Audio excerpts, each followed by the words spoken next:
We're in Ramleela grounds in New Delhi, and this area is the size of about 4 football fields. You can probably see thousands of people over here who've come out in support of Baba Ramdev. He's India's best-known yoga guru, who's also on an indefinite hunger strike to pressure the government to bring back illegal money stored by Indians in foreign banks. A lot of people are still clamoring to get inside this area. The kind of protest that we're seeing here is quite different. It's very well organized. The women on this side, the men on the other, they're using a lot of spiritual tools as their form of protest. They were doing meditation and yoga just earlier this morning. A lot of devotional songs were also being sung.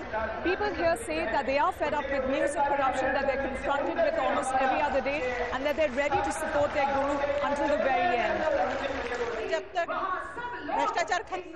Until we get rid of corruption in our society, we won't have peace in this country. That's why we're supporting him in this cause.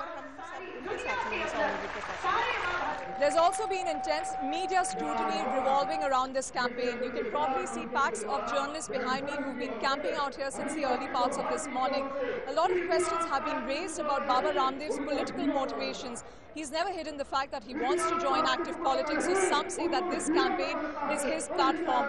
Others, like his followers, say that they need a public figure like him to talk against corruption, something which this country has seen so much of in the last few months.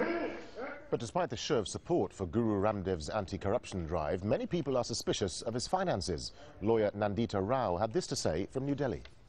Citizens like me and other citizens who supported the anti-corruption movement are very sort of worried about forces like Baba Ramdev, because one, he in the last 6 years has amassed a huge amount of 1100 crores, what you say 40 million, and there is no accountability of where he has got this money from. A lot of people who are his so-called donors are in fact companies like Vedanta, which are blacklisted for their corruption, and many of us feel that this kind of money can only be generated by money laundering.